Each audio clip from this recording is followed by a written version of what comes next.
press the bell icon on the YouTube app and never miss another update. Welcome student. Kopargaon taluka education सोसायटीचे के.बी. रोहमारे कला वाणिज्य व विज्ञान कनिष्ठ महाविद्यालय कोपरगाव आयोजित या ऑनलाईन लेक्चर सिरीज मध्ये मी प्राध्यापक अभिजित वाघ पुन्हा एकदा तुमचे हार्दिक स्वागत करतो. विद्यार्थी मित्रांनो, यापूर्वी आपण प्रकरण 9 भारतातील नाणे बाजार आणि भांडवल बाजार मनी मार्केट अँड कॅपिटल मार्केट याबद्दल सविस्तर माहिती मागील लेक्चरमध्ये आपण पाहिलेली आहे.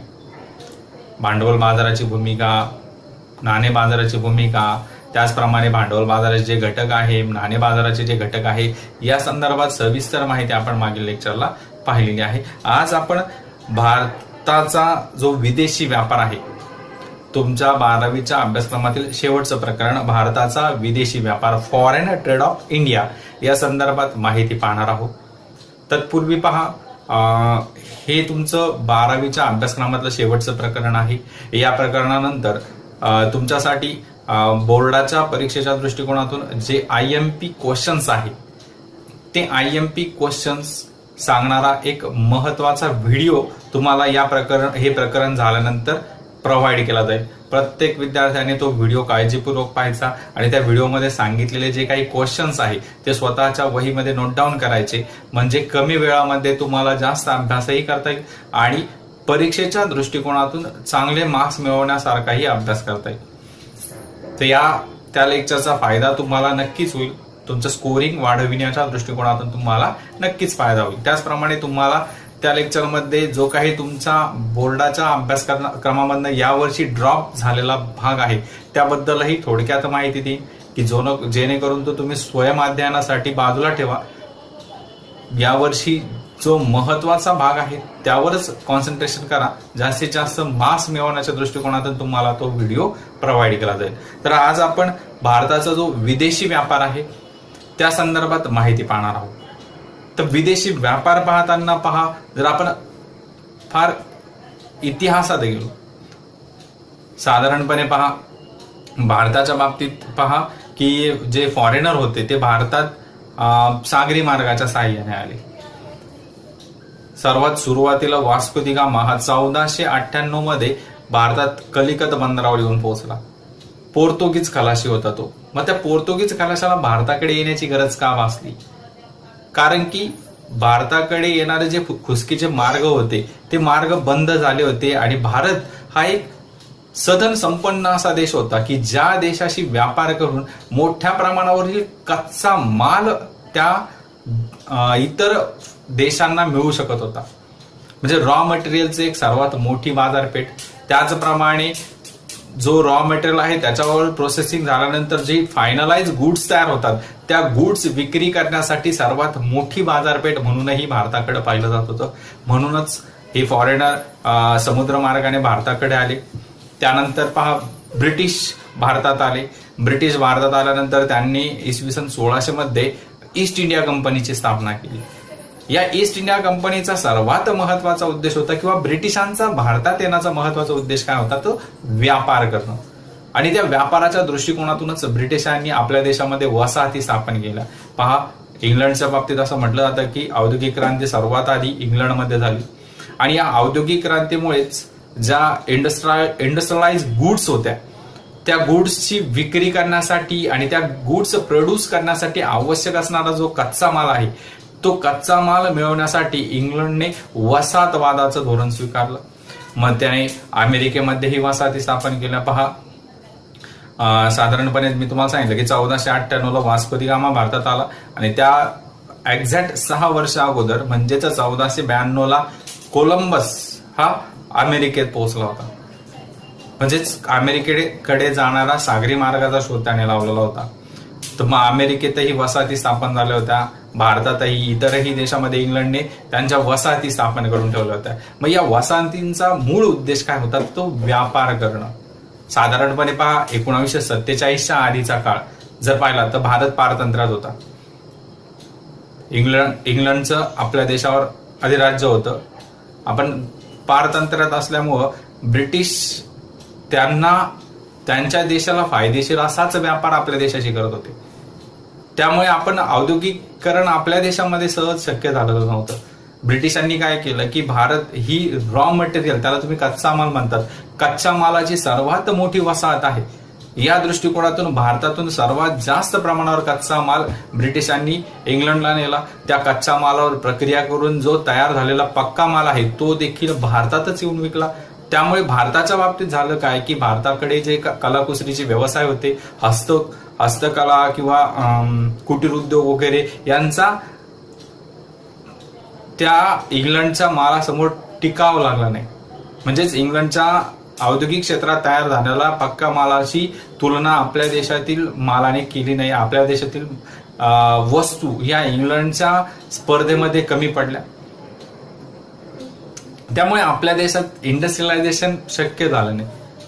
फक्त ब्रिटिश काय करत होते की आपल्या देशातनं रॉ मटेरियलचीच निर्यात इंग्लंडला करत होते आणि तिकडनं तयार होणारा जो पक्का माल आहे तो सर्वस्वी भारतातच विकला जात होता. त्यामुळे आपला देश हा तसं पाहिलं तर औद्योगिकीकरण न होण्याचं कारण ब्रिटिशांची राज्य व्यवस्था आहे. त्यानंतर पुढे पहा, साधारणपणे दुसरं महायुद्ध ज्यावेळेस संपलं, जर तुम्ही इतिहास वाचला असेल तर साधारणपणे 1936 मध्ये दुसऱ्या महायुद्धाला सुरुवात झाली होती. पुढे जर्मनीचा व्हाईस चान्सलर ॲडॉल्फ हिटलर 1939ला तो व्हाईस चान्सलर झाला. त्यानंतर दुसरं महायुद्ध एकदम प्रखरतेने झालं.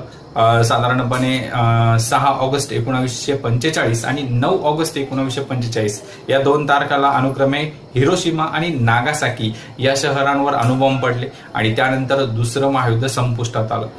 आणि दुसरं महायुद्ध संपुष्टात आल्यानंतर काय झालं की जे पारतंत्र्यात असलेले देश होते त्यांना स्वातंत्र्य मिळालं आणि ते स्वातंत्र्य मिळाल्यानंतर त्या देशांनी परकीय व्यापाराकडे एक गुंतवणूक म्हणून ते पाहू लागले की परकीय व्यापाराच्या साहाय्याने त्यांना मोठ्या प्रमाणावर गुंतवणूक करता येईल आणि त्याच्या साहाय्याने त्या देशाचा विकासही करता येईल. या दृष्टिकोनातून पारतंत्र्यातील देशांनी व्यापाराकडे पाहिलं आणि मग व्यापाराचा खऱ्या अर्थाने विकास झाला. त्यानंतर पहा, पुढे जर तुम्ही 1948 गॅटची स्थापना झाली होती, General Agreement on Trades on Tariff. त्याला तुम्ही व्यापार आणि जकात विषयक सामान्य करार असं म्हणतात. त्यानंतर पुढे WTO वर्ल्ड ट्रेड ऑर्गनायझेशनची स्थापना झाली. व्यापाराच्या वाढीसाठी या संघटना स्थापन होत गेल्या. याबद्दल आपण सविस्तर माहिती पुढे पाहणारच आहोत. तत्पूर्वी ज्या काही बेसिक कन्सेप्ट आहे व्यापाराच्या बाबतीत त्या संदर्भात आपण आजच्या लेक्चरमध्ये माहिती पाहणार आहोत. सर्वात पहिलं पहा, आंतरराष्ट्रीय व्यापाराच्या बाबतीत पहिली कन्सेप्ट येते अंतर्गत व्यापार, इंटरनल ट्रेड. अंतर्गत व्यापार म्हणजे काय की देशाच्या भौगोलिक सीमारेषेच्या आत जो व्यापार चालतो, म्हणजेच महाराष्ट्राचा गुजरातशी चालणारा व्यापार, महाराष्ट्राचा उत्तर प्रदेशशी चालणारा व्यापार, हा व्यापार आहे अंतर्गत व्यापार, इंटरनल ट्रेड. पहा, इथे तुमच्या पुस्तकामध्ये एक डेफिनेशन सांगितलेले आहे, राष्ट्राच्या भौगोलिक सीमारेषेच्या अंतर्गत केली जाणारी वस्तू व सेवांची खरेदी विक्री म्हणजेच अंतर्गत किंवा देशांतर्गत किंवा गृह व्यापार होय. उदाहरणार्थ, महाराष्ट्र राज्यात उत्पादित होणाऱ्या वस्तूंची विक्री बंगाल, उत्तर प्रदेश, तामिळनाडू इत्यादी वेगवेगळ्या राज्यांना केली जाते. यालाच तुम्ही काय म्हणतात, अंतर्गत व्यापार, इंटरनल ट्रेड. पहा, कन्सेप्ट सिंपल आहे. प्रत्येक विद्यार्थ्यांनी ही कन्सेप्ट युट्यूबच्या कमेंट बॉक्समध्ये पोस्ट करायची. राष्ट्राच्या भौगोलिक सीमेच्या आत किंवा अंतर्गत केली जाणारी वस्तू व सेवांची खरेदी विक्री म्हणजेच अंतर्गत व्यापार होय. त्यानंतर पुढे महत्वाची कन्सेप्ट येते विदेशी व्यापार, फॉरेन ट्रेड. आता विदेशी व्यापाराच्या बाबतीत पहा, विदेशी व्यापार म्हणजे जगातील विविध देशात केला जाणारा व्यापार होय. याला आंतरराष्ट्रीय व्यापार किंवा बाह्य व्यापार होय. म्हणजे आपला देश, आता भारताने अमेरिकेशी केलेला व्यापार, भारताने अमेरिकेशी वस्तूंची केलेली खरेदी आणि विक्री, याला तुम्ही म्हणतात आंतरराष्ट्रीय व्यापार. मग आता आंतरराष्ट्रीय व्यापाराच्या बाबतीत प्राध्यापक वॉसमन आणि हल्टमन यांनी एक व्याख्या सांगितलेली आहे. पहा, तुमच्या स्क्रीनवर डिस्प्ले होत आहे. विविध देशातील रहिवाशांमध्ये चालणाऱ्या व्यवहारांचा समावेश आंतरराष्ट्रीय व्यापारामध्ये होतो. म्हणजे आंतरराष्ट्रीय व्यापारात एकच देश नाही, विविध देशांमध्ये चालणारा जो व्यवहार आहे, व्यवहार त्याला तुम्ही वस्तू व सेवांची खरेदी विक्री असं म्हणतात. लक्षात ठेवा, व्यवहारामध्ये वस्तू आणि सेवा या दोन्हींचाही समावेश होतो आणि या वस्तू आणि सेवांच्या खरेदी विक्रीचा जो व्यवहार आहे त्याला तुम्ही म्हणतात विविध देशांमधील वस्तू व सेवांच्या खरेदी विक्रीचा व्यवहार म्हणजे आंतरराष्ट्रीय व्यापार होय. आता या आंतरराष्ट्रीय व्यापाराच्या बाबतीत 3 महत्वाच्या कन्सेप्ट आहे पहा. सर्वात पहिले आहे आयात व्यापार, इम्पोर्ट ट्रेड. आता इम्पोर्ट ट्रेड काय कन्सेप्ट आहे की एका देशाने दुसऱ्या देशाकडून केलेली वस्तू व सेवांची खरेदी. आयात करतो म्हणजे काय करतो आपण, अमेरिकेकडून समजा आपण वस्तू आणि सेवा खरेदी करतोय, मग ती झाली आपल्या देशाची आयात. पण त्या बदल्यात त्या वस्तू व सेवांच्या खरेदीच्या बदल्यात आपण काय करतो, आपल्या देशातील चलन अमेरिकेला देतो. साधारणपणे आपल्या देशाच्या बाबतीत पाहिलं तर भारत हा आखाती देश, त्याला तुम्ही सौदी अरेबिया, इराण, कुवेत यासारख्या देशांकडून आपण काय करतो, पेट्रोलियम प्रॉडक्ट्स जे आहे, पेट्रोलियम गुड्स जे आहेत त्या आयात करतो. म्हणजेच आखाती देशांबद्दल बरोबर आपला पेट्रोलियम वस्तूंच्या बाबतीत आयात व्यापार आहे. मग या आयात व्यापारात आपलं चलन आखाती देशांना जातं आणि आखाती देशाकडून पेट्रोलियमच्या गुड्स आपल्या देशाला मिळतात. त्यानंतर पुढचा व्यापार येतो निर्यात व्यापार. आता निर्यात व्यापार काय कन्सेप्ट आहे, एका देशाने दुसऱ्या देशाला केलेल्या वस्तू व सेवांची विक्री म्हणजेच निर्यात व्यापार होय. आयातीमध्ये वस्तू व सेवांची खरेदी आणि निर्यातीमध्ये वस्तू व सेवांची विक्री याचा समावेश होतो. आता आपला देश आहे, समजा भारत आहे. भारत चीन, हाँगकाँग, सिंगापूर इत्यादी देशांना तांदूळ, चहा, ताग या वस्तूंची विक्री करतो. म्हणजेच काय करतो, तो निर्यात व्यापार करतो. निर्यातीमुळे होतं काय, आपल्याला आपल्या देशातील वस्तू विदेशाकडे जातात आणि विदेशी चलन आपल्या देशाला प्राप्त होतं. तर हा आहे निर्यात व्यापार. पहिला आयात व्यापार, इम्पोर्ट ट्रेड. दुसरा निर्यात व्यापार, एक्सपोर्ट ट्रेड. आणि तिसरा आहे पुनर्निर्यात व्यापार. आता पुनर्निर्यात व्यापाराच्या बाबतीत जर उदाहरण घ्यायचं झालं तर भारताचा जो स्वातंत्र्यपूर्वीचा व्यापार होता त्यामध्ये भारत काय करायचा, समजा कॉटन, आपल्या देशामध्ये कापूस मोठ्या प्रमाणात उत्पादित होतो. मग इंग्लंड काय करायचा, आपल्या देशात तयार झालेला जो कापूस आहे त्याची निर्यात इंग्लंडला करायचा. म्हणजे कच्चा माल इंग्लंडला जात होता आणि तिथे जो कापड व्यवसाय आहे त्या कापड व्यवसायामध्ये तो कच्चा माल वापरला जात होता आणि त्याच्यावर प्रोसेसिंग युनिट किंवा प्रक्रिया होऊन जो तयार होणारा पक्का माल होता तो पुन्हा भारताला विकला जात होता. म्हणजे आधी आयात करायची आणि पुन्हा त्याच्यावर प्रोसेसिंग झाल्यावर ज्या फायनलाइज गुड होतात त्यांची निर्यात करायची, याला म्हणतात पुनर्निर्यात. तुमच्या पुस्तकामध्ये जपानचं उदाहरण दिलेलं आहे.